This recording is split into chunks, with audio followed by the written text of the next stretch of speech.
화물연대 파업 불참 기사의 절규.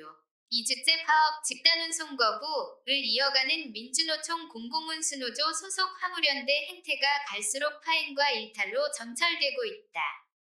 파업을 동조하지 않은 동료 기사들을 향해 저주와 욕설을 퍼붓는 현수막을 내거는가 하면 쇠구슬에 라이터 마이크까지 집어던지고 일부 조합원은 파업 도중 불법 도박을 벌이다 적발되기까지 했다.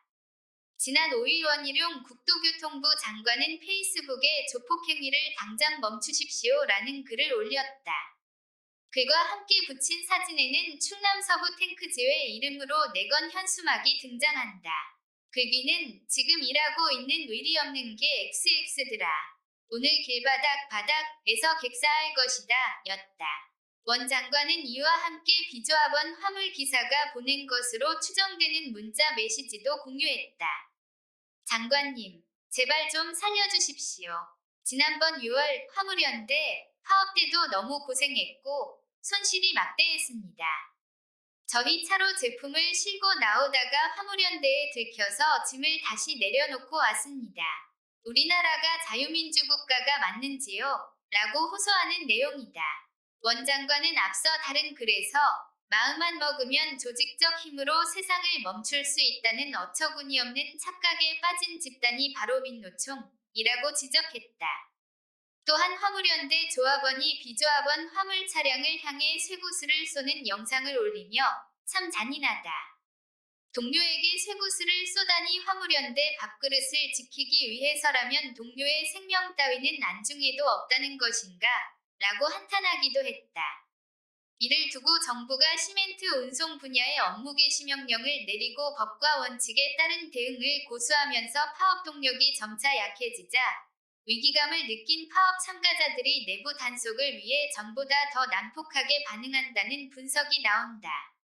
한덕수 국무총리는 6일 국무회의에서 화물연대 집단 운송 거부가 13일째 이어지고 민주노총의 총파업까지 가세하면서 민생과 산업 현장의 어려움이 가중되고 있다며 이를 빌미로 행해지는 폭력과 불법 행위는 어떠한 경우에도 용납될 수 없다. 정부는 불법에 타협하지 않고 법과 원칙에 따라 단호하게 대처해 나갈 것이라고 말했다. 경찰에 따르면 6일 기준 화물연대 파업과 관련한 불법 행위 28건에 대해 수사하고 있다. 45명을 붙잡아 조사하는 중이다. 대부분 일부 강성 조합원들이 파업 불참자와 업무에 복귀하려는 차주들의 운송을 방해했거나 협박성 문자 메시지를 보낸 내용이다. 지난달 26일 부산 지역 화물연대 조합원이 비조합원이 운행하던 트레일러 차량에 쇠구슬을 쏴 차량 유리 등을 파손시켜 운전자가 부상을 입은 일이 있었다. 경찰은 이 같은 일을 저지른 조합원 3명 중 1명은 구속했고 다른 2명은 불구속 상태로 수사하고 있다. 민노총 산하건설노조는 지난 5일부터 화물연대를 지지하며 동조 파업에 들어가면서 건설 현장에서 레미콘 등 공사 차량 진입을 막는 일도 벌어졌다. 건설노조 일부 지부는 조합원들에게 현장 전면 타설 중지를 요청한다는 긴급공지 문자 메시지를 발송했다. 때문에 타설 근로자 대부분이 민노총 소속인 부산, 울산, 경남 지역 건설 현장이 타격을 입기도 했다. 원희룡 국토부 장관은 5일 부산 한 건설 현장을 찾아 조직적인 집단 힘을 이용해 위협과 협박을 써서 대화를 하면 그게 바로 폭력이라며 이번 기회에 화물연대의 뜻법뿐 아니라 조폭적 행태도 함께 뿌리 뽑도록 하겠다고 말했다.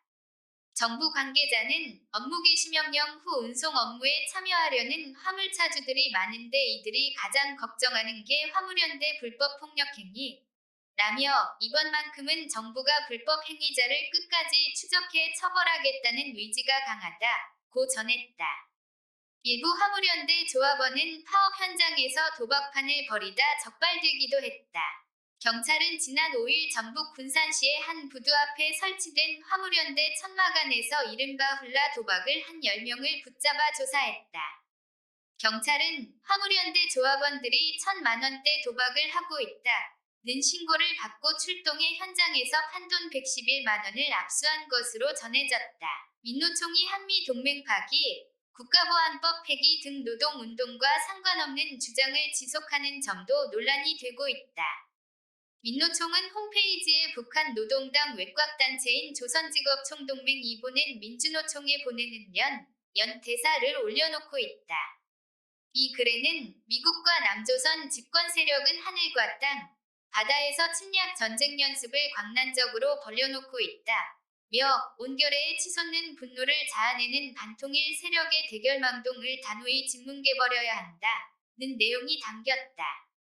지난 8월 한미 동맹 파기 등을 주장하며 대규모 집회를 열었을 때 북으로부터 받은 글이다. 김행 국민의힘 비상대책위원은 6.12를 언급하며 이것은 사실 국가체제에 대한 문제다. 순수한 노동투쟁으로 보기 어려운 것이라면서 노동투쟁을 하는데 한미일 군사훈련, 동맹이 왜 거론되나고 말했다. 민노총은 지난 1일 아직도 활개치며 의세를 떨치고 있는 국가보안법, 이제는 관에 넣어 땅속에 묻자는 제목의 성명을 발표하고 국가보안법은 북을 반국가단체로 규정해 남북화해와 단결을 가로막고 있다. 며 국가보안법이 폐지되어야만 남북 대결을 걷어내고 평화통일의 새 시대를 열어나갈 수 있다. 고 주장했다. 정부는 지난달 30일 국토부와 화물연대의 2차 면담을 마지막으로 어떠한 논의도 진행하지 않고 있다. 이번 화물연대 파업의 법과 원칙을 강조해온 강경 대응 기조를 이어가겠다는 것이다. 정부가 물밑 협상까지 배제하면서 업무 복귀 전까지는 어떠한 대화도 없다는 태도를 유지하는 것을 두고 노동계에서는 정부가 민노총 소속 강성조합원들의 불법 폭력 행위를 더 이상 묵과하지 않겠다는 것이란 분석이 나온다.